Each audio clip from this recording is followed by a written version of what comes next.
Ade Abdurrahman adalah seorang anak autis yang memiliki kemampuan luar biasa dalam menghafal Al-Quran. Meskipun memiliki keterbatasan, Ade Abdurrahman telah berhasil menghafal 30 juz Al-Quran dan sering ikut serta dalam lomba musabakah tilawatil Quran.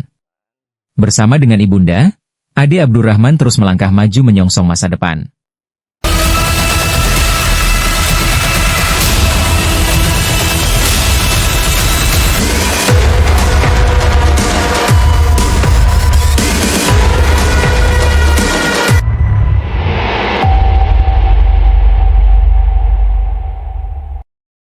Assalamualaikum warahmatullahi wabarakatuh. Waalaikumsalam. Berjumpa lagi dengan Si Anas Official, saluran kreatif yang selalu berinovasi untuk menghadirkan sebuah inspirasi.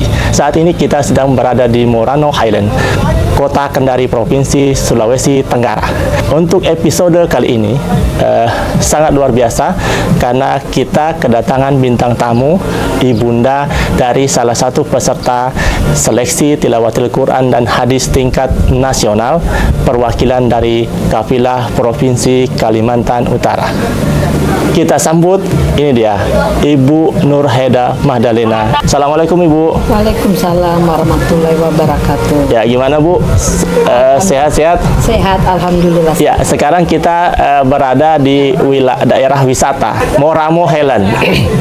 Kita akan ngobrol-ngobrol dengan ibunda dari Ade Abdurrahman peserta 30 juz dari kafilah Provinsi Kalimantan Utara. Baik Ibu, dari perjalanan panjang ini masih sehat sampai sekarang Bu? Alhamdulillah masih sehat. Beliau ini teman-teman adalah ibunda tercinta dari Ade Abdurrahman, salah satu peserta 30 juz untuk dari kafilah Kalimantan Utara yang selalu setia mendampingi Ananda untuk mengikuti perlombaan dalam rangka mengharumkan nama baik Provinsi Kalimantan Utara. Baik Ibu, selama perjalanan ini tentu saja sangat melelahkan sebenarnya, tapi kita sudah ada di penghujung teman-teman. Insya Allah nanti malam kita sudah penutupan untuk mengakhiri rangkaian perhelatan akbar seleksi tilawatil Quran dan hadis tingkat nasional di Kendari, Provinsi Kalimantan Utara. Untuk memanfaatkan waktu yang sangat singkat ini, kita alhamdulillah berkesempatan ngobrol-ngobrol dengan Ibu. Mungkin bisa diceritakan Bu, Ade adalah salah satu aset di kafilah Kalimantan Utara. Mungkin bisa diceritakan adik kecilnya seperti apa, kemudian prosesnya bisa menjadi seorang hafiz 30 juz yang luar biasa yang tidak semua orang mampu. Assalamualaikum warahmatullahi wabarakatuh. Waalaikumsalam warahmatullahi wabarakatuh. Adik itu dari umur lahir sampai umur 3 tahun, ya adik tidak bisa berkembang, tidak bisa bicara.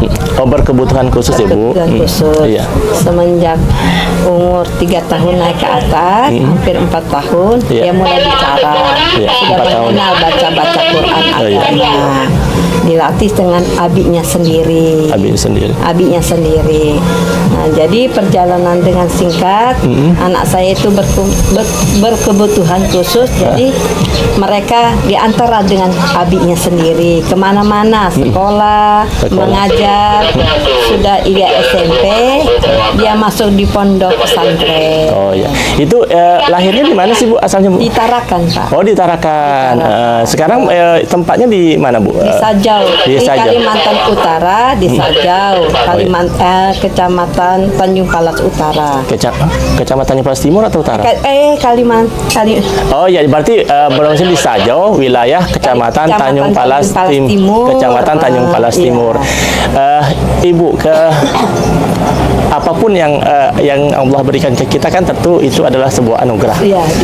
Sejak kapan Ibu merasa bahwa Ade ini adalah anak yang berkebutuhan khusus? Karena kan lahirnya normal Bu ya, lahirnya normal. Kemudian sejak umur berapa? Apakah masih di dalam kandungan atau ada hal-hal kejadian yang membuat seperti itu? Ataukah memang sebenarnya perjalanan Ade waktu masih di kandungan kemudian dilahirkan itu normal-normal saja, dan sejak umur berapa Ibu menyadari bahwa ada yang harus diperhatikan di situ?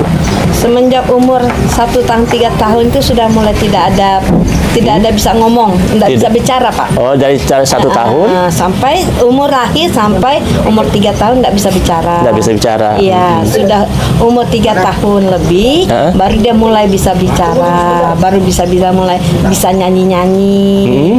Nah, dia suka penyanyi Pak, sambil menghafal Quran lewat lagunya, menyanyi-nyanyi ya, sampai dia mulai kelas SD. Ya, ya.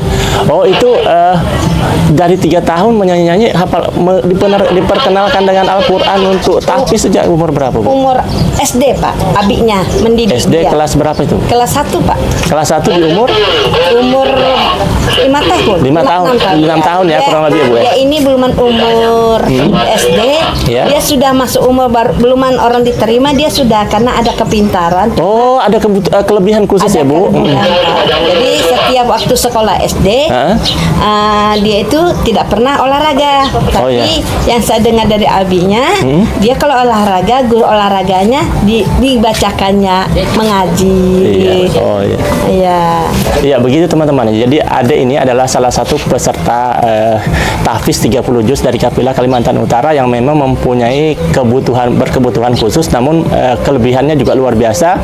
Ade ini adalah menghafal, bukan hanya menghafal ayatnya, tapi bahkan tahu halaman-halaman ayatnya ada di mana itu juga tahu, dan itu sudah ditampilkan, sudah sering naik panggung itu sejak di SD, dan itu sering kalau ada acara-acara seremoni Ade sering ditampilkan. Dan untuk saat ini, Bu, dari perjalanan itu kemudian masuk di pesantren mana?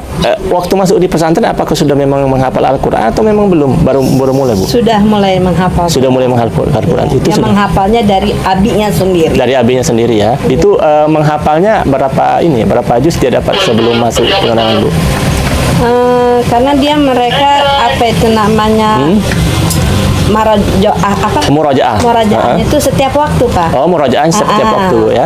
Mulai dari subuh Ya. sampai ke maghrib itu tidak lepas, Pak. Coba cuma terkecuali kalau dia sholat atau tidur. Kalau waktu setiap waktu dia murajaah dengan abinya. Oh ya, Bu, kalau biasanya anak-anak apa ya istilahnya ada yang kita sebut autis. Iya. Kemudian kadang-kadang anak autis itu memang mempunyai kelebihan khusus yang mampu mengingat sesuatu yang melebihi dari orang normal biasanya. Nah, ada ini modelnya seperti apa, Bu, sebenarnya? Tidak bisa bicara saja, ataukah misalnya kalau anak autis kan ada juga yang lari ke sana, pergi ke sana, tidak bisa diam. Tapi kalau tipe Ade seperti apa yang mulai? Memang dia tidak bisa diam, Pak. Memang tidak bisa diam, Bu ya? Tidak bisa rata-rata. diam dia. Memang dia sepertinya ada dunia sendiri. Punya dunianya sendiri, Bu. Dia tidak mau berteman, dia tidak mau. Pokoknya kalau dia tidak ditemanin orang, dia sendiri. Iya. Dia lebih cenderung hidup sendiri. Ya, lebih cenderung dengan dunianya sendiri ya, Bu. Kemudian di dalam perjalanan yang Ibu sadari itu tadi itu dari 3 tahun, umur 3 tahun, Bu ya. Dari umur 3 tahun yang belum bisa bicara, tidak seperti anak-anak lainnya. Kemudian apa yang Ibu lakukan waktu itu? Setelah menyadari, oh ya, anak saya ternyata ada perlu mendapatkan perhatian khusus. Kira-kira apa waktu itu apa yang Ibu lakukan?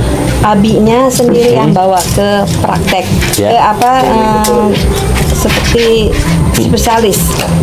Ada spesialis didatangkan ya, Bu ya. Didatangkan dari bapaknya. Mungkin sudah karena keseringan, begitu-gitu ya, abinya stop. Oh ya, artinya pada saat terapi, Pak. Ya, pada saat terapi seperti itu berapa lama diterapi sehingga abinya bilang, oh ya sudah cukup sampai di sini, Bu? Semenjak pas kelas 4 SD. Sejak kelas 4 SD, Wati umur kurang lebih sekitar 10 tahunan ya, umur 10 tahun ternyata. Tapi Ade ini sekolahnya di sekolah umum biasa, Bu ya? Di umum, Pak. Di umum. SD-nya di umum, SMP-nya di pondok sudah. Oh ya, SMP-nya di pondok. Iya, di pondok sampai SMA-nya di pondok. Ya, jadi teman-teman, walaupun Ade ini punya berkebutuhan khusus, tapi jenjang pendidikan yang diikutinya selalu jenjang pendidikan orang-orang yang seperti biasa atau normal pada umumnya. Cabang yang diikutinya pun adalah cabang 30 juz yang pesaingnya itu adalah orang-orang yang normal seperti biasa, bukan mengikuti cabang cacat netra, bukan. Jadi Ade ini adalah peserta 30 juz yang memang diikuti adalah cabang umum yang seperti biasa, dan pendidikannya pun yang diterima Ade adalah pendidikan orang-orang normal pada umumnya.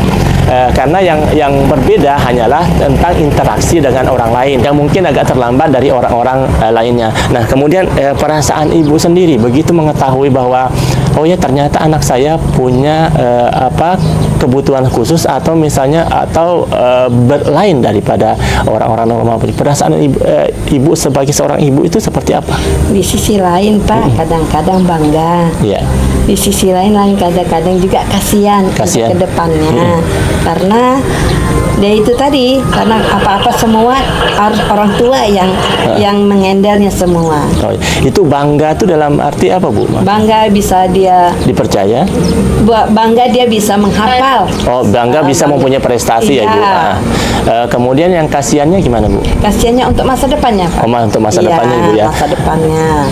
Ya, itulah hati seorang ibu ya, selalu memikirkan anaknya. Kemudian dari titik ini, apa pelajaran apa sih yang ibu ambil dari? Apakah pernah ibu merasa bahwa kenapa saya diberikan cobaan seperti ini? Kenapa bukan orang lain dan seterusnya? Ibu pernah merasa seperti itu enggak sebagai seorang manusia biasa, Bu? Ya sebenarnya hampir juga, Ya. cuma karena suami Ya. ngasih semangat, mungkin juga ini titipan Allah, Ya. anugerah Allah, kami terima Iya, Bu. dengan baik, kami pelihara dengan baik. Oh ya.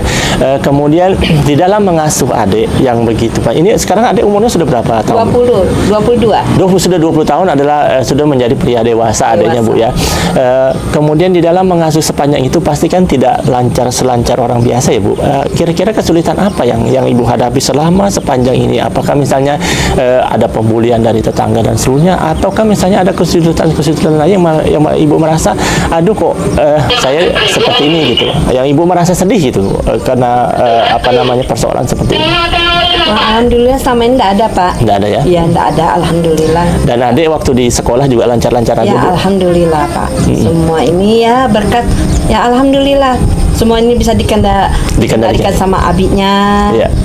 Jadi kalau dari lingkungan rumah mengerti orang semua, iya. lingkungan yang mungkin yang tidak mengerti orang-orang luar, Pak. Oh iya. Nah, kalau orang rumah, orang lingkungan sekolahnya, orang pondok, Iya. orang bisa mengerti keluarga. Untuk kita lagi mengenal abinya, Bu. Abinya nih sebenarnya posisinya dia kesehariannya apa, Bu, untuk abinya? Abinya ini kami terus terang kami tukang kebun, Pak. Oh, Ibu petani ya, Bu ya? petani. Petani. Dulu abinya sendiri yang menghafal anak-anak bisa adik bisa menghafal Quran itu dari abinya. Oh, iya. Dilanjutkan lagi di pondok. Background pendidikan abinya sendiri, Bu? Apakah misalnya memang ya abinya itu juga dari lulusan pondok misalnya, atau memang Memang abinya dulu cerita saya dengar, bukan cerita, memang betul Iya, Bu. abinya itu memang tahfiz, Pak. Oh, memang tahfiz. Oh, jadi ini ternyata dari turunan dari orang tuanya, teman-teman. Jadi bapak abinya adik juga adalah seorang tahfiz yang diturunkan ke anak-anaknya. Boleh tahu adik ada berapa saudara, Bu? Adik ini ada 2 bersaudara. Ada 2 bersaudara. Kakak atau Kakak yang pertama kakak yang pertama? laki-laki ya. Tapi kakak yang pertama mungkin sama dengan adik atau normal, Bu? Lebih parah dari adik. Oh ya, Ibu. Lebih parah itu maksudnya dia bisa bergaul juga seperti. Alhamdulillah, dua-duanya anak saya tahfiz Quran. Oh, dua-duanya tahfiz Quran. Alhamdulillah. Subhanallah ya. Itulah kelebihan mungkin kepercayaan Allah itu ya, Bu ya.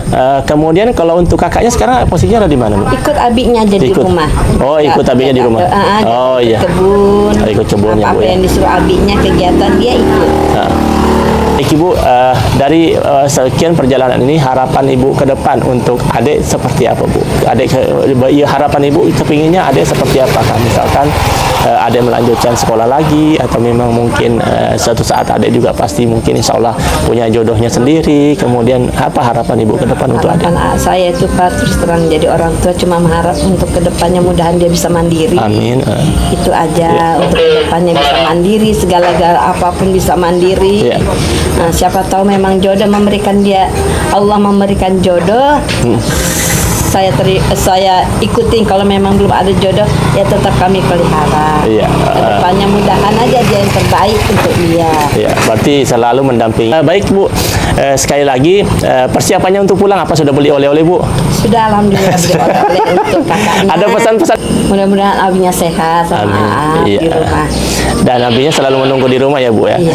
Ya, mungkin demikian teman-teman, waktu kita sangat singkat karena kita posisi saat ini Moraine Highland itu waktunya memang juga sangat singkat. Kita akan segera berpindah ke tempat-tempat wisata berikutnya, dan saat ini kita sedang melakukan city tour atau sedang melakukan wisata religi, dan kepada teman-teman di luar sana, terus ikuti saluran channel si Anas untuk terus menghadirkan inspirasi. Kami percaya bahwa di luar sana banyak sekali orang-orang yang berjuang, yang butuh perhatian, yang butuh didengarkan, dan butuh wadah untuk menyampaikan aspirasi maupun pendapatnya, posisinya, kesulitan-kesulitan apa yang dihadapi. Saya kira semua perjalanan hidup manusia itu adalah berharga, dan kita wajib untuk mendengarkan, memahami, menghormati setiap perilaku, setiap peristiwa, setiap perjalanan hidup seseorang, karena kita tidak tahu kesulitan apa yang telah dihadapi oleh orang tersebut.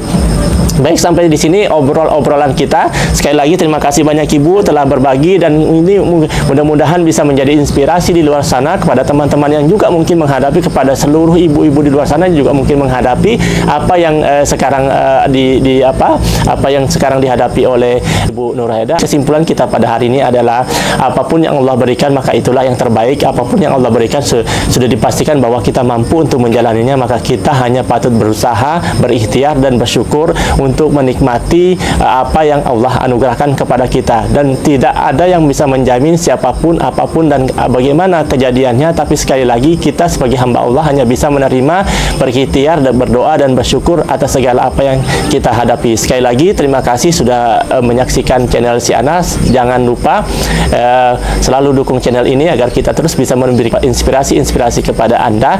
Dukung channel ini dengan cara subscribe, like, dan komen tentu saja. Dan kita akan bertemu lagi di podcast selanjutnya dengan bintang tamu yang lebih menarik dan sangat inspirasi tentu saja. Sekali lagi kami akhiri. Assalamualaikum warahmatullahi wabarakatuh.